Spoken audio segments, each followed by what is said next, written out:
A journey of self-awareness can often lead us to unexpected places. For me, it was the honeybees that I found balance and wisdom.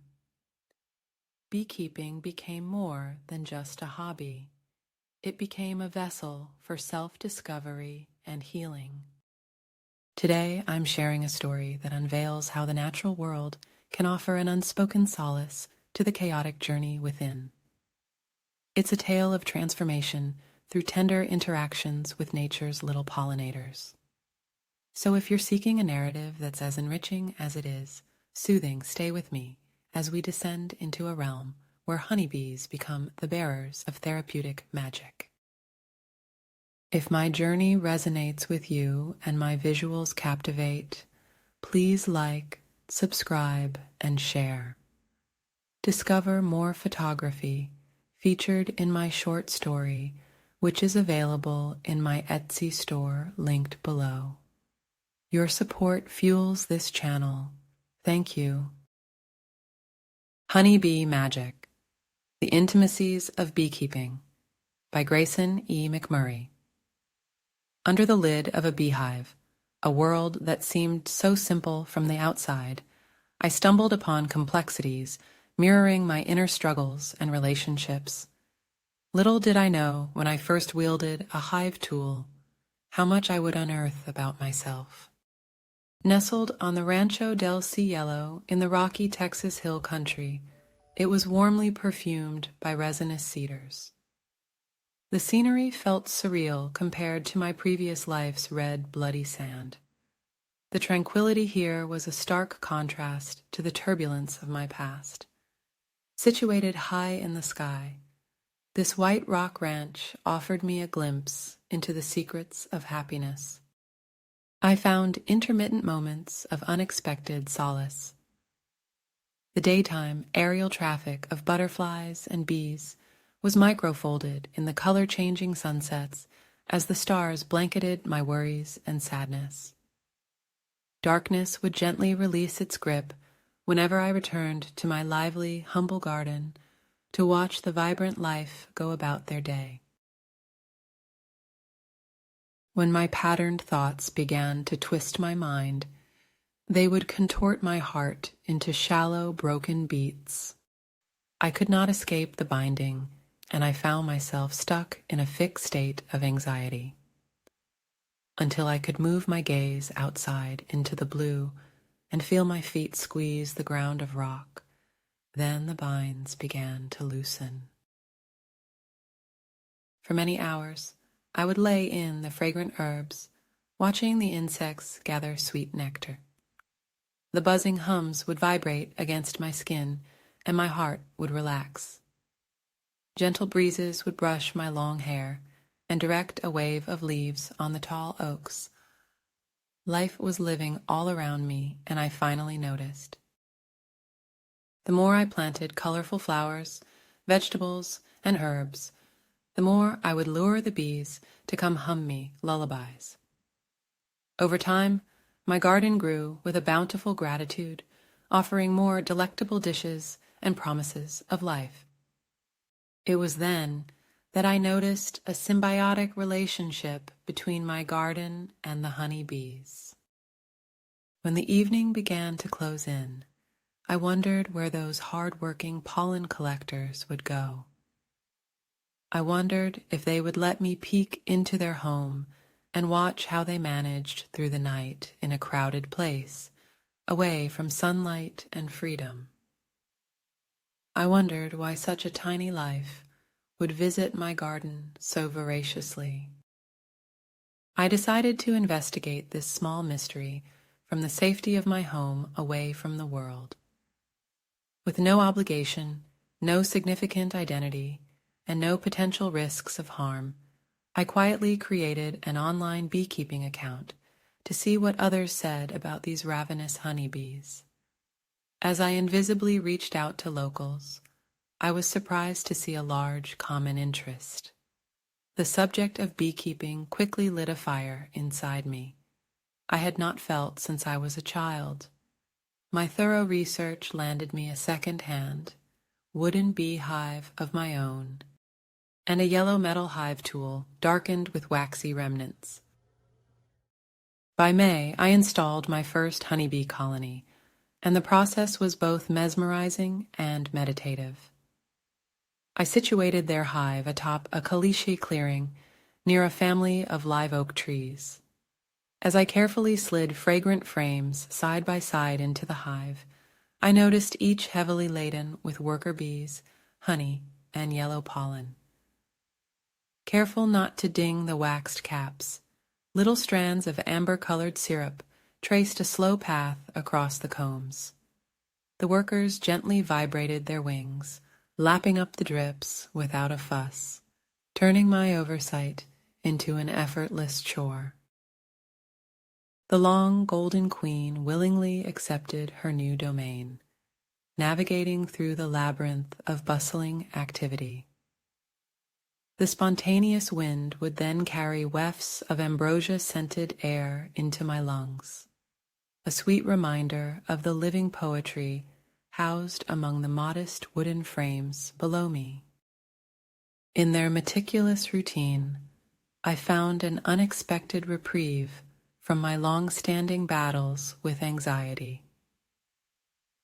Honeybees swirled around me, reorientating to their new home, and my nervousness synchronized with the vibrations of their wings into a meditative calmness. I felt so awkwardly relieved that over 10,000 bees could disarm the tension I had battled for so many years. After a while, they begin to funnel into an orderly fashion and march into their sturdy hive. The bees gathered in a loose sphere cluster towards the center between the frames. I could finally see why they hurried home before dark and how the clustering movement would keep each member warm, dry, and nourished. My heart swelled with excitement, and I began my journey of beekeeping. For the next year, through the changing seasons, I attentively listened and watched the intricate dynamics of their established colony. As I became deeply involved with this peculiar behavior, I began sharing my findings with the online beekeeping community. My discoveries sparked discussions, which soon blossomed into a myriad of questions, opening up even more avenues for exploration. The initial queries that led me to form the online bee group now morphed into a structured web of inquiries. My quest to unravel the whys of a honeybee's life turned into a relentless pursuit, nurtured by every discussion within our group and each intimate interaction with my bees. Members of the bee group were becoming more familiar, and they desired an expansion outside the online relationship. I hesitated for a long while before I agreed to meet with the members in person. Finally, I mustered enough courage to attend an informal meeting in the front yard of a member who volunteered their home space. It was over an hour before I could turn the handle of my front door. I paced back and forth on the decision to go to the bee meeting. It had been years since I was in a crowded place, and never had I been to a gathering where the focus was upon me. I cried in disappointment, and I scolded myself for committing. It was not until the phone calls came in, asking if I was lost, or if I was going to appear, that I twisted the door handle with my sweaty palm and raced to the bee meeting. As I navigated the winding, hilly terrain, each mile intensified my anticipation, making each breath more shallow despite the calm scenery gliding past me. Sprinkles of evening light glittered the ground beneath old oaks as I approached Dave's front yard. A mix of wooden and metal chairs formed a loose ring under the Texas live oak canopy. I had already changed my shirt twice before I left home, and I could tell I needed to again. My throat tightened as I approached the crowd of nearly 20 people. As I held myself together, they all smiled and welcomed me to join. I chose a seat in the shadow, away from the scattered light, as the members casually began introducing themselves. Their rapport seemed to buzz in a way that was calm and content. We all shared pieces of our beekeeping experiences in general, and no one ever pressured me to set a structured topic for our casual meeting. The expectations were only to simply be together in the same place and talk about our common fascinations in beekeeping, including everything else in life that related to it in some way. As the dusky evening closed with the soft clanking of folding chairs and friendly waves of goodbye, I drove home that night, amazed at how I was able to remain present throughout the entire gathering. The smile pressed into my cheeks was a sign that I could do this in increments. For the next year, I continued to learn by studying my own bees and the research of others.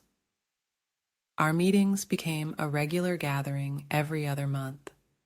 More people inquired and wanted to know what we knew about beekeeping. I did not have all the answers for beekeeping in the Texas Hill Country, but I knew I could find experienced beekeepers who could share their valuable insights with our bee group. I passionately dedicated my time and resources to educating our friendly members and sourced speakers who offered their expertise on the diversities of beekeeping. A local business offered one of their rooms in town to hold our meetings, and we all voted to organize the Bee Club as a donation-based association by the name of the Texas Hill Country Beekeepers. Before the club struck its second year, the location of our bee meetings moved to Schreiner University. Even at this level, I struggled internally from nervousness to address the crowd with current news, the basics of beekeeping, and the formal introductions of our club's speakers. As I spoke with our members, I envisioned a humming cloud of bees encircling me, their soft vibrations mirroring the golden brushstrokes of kintsugi, invisibly healing the fissures of my anxiety and transforming every fracture into a silent calm.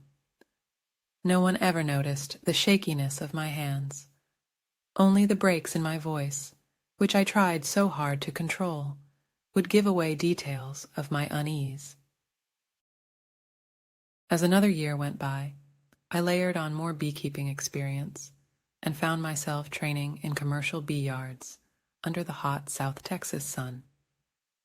I shed a third of my body weight alongside rugged veteran ranchers while wearing bulky ventilated bee suits I called walking sweat lodges. The smoke from our bellows was commonly known as the fire accordions for our bee charming activities. My many unique adventures of honeybee relocations would range from 3-story scaffoldings, cranes, and cherry pickers to subfloor cutouts in residential homes. Water meter boxes were the easy ones when relocating feral bees, but I always favored the capturing of swarms during their vulnerable debates. My clothes frequently smelled of smoky pine needles from the ones I burned in my smoker, with balls of wax that had accumulated in my pockets found in the wash. My days amid these intricate relocations and ceaseless discoveries blended into nights where I reminisced about the surreal kinship between the wild swarms and the rhythm of my heartbeat. The seamless interplay between my efforts and their instinctive choreography never ceased to amaze me. These tiny architects of golden realms had become not just subjects of my daily toil, but also the essence of my contemplation. The veil between me and the bees seemed to blur with each day as I found the secrets of their resilience in their undying dedication. Long, hard-working days never lessened the tenderness I felt for the honey bees. It was a gift they bestowed upon me each time I intently observed their micro-community nestled between the frames. Though seemingly minor on their own, I began to unravel the distinctions of each caste. Should one caste falter, the entire colony feels the strain, echoing a sentiment I felt within my own being. This deep immersion into their world heightened my awareness of my own internal rhythms. When the bees' vibrations began to resonate within me, it quelled the tumultuous cadences of my own reactions to the world. Just as a lone bee will dance with purpose, vital to the colony's masterpiece, I began to realize how my every emotion and thought orchestrates my inner peace. In moments when my sense of calm feels scattered, I recall the feeling of bees buzzing in my garden, every wing beat and hum crafting a vivid symphony of life in motion. Gleaning from these harmonious interludes, I found a resilience rooted deeper than any trauma I'd known before.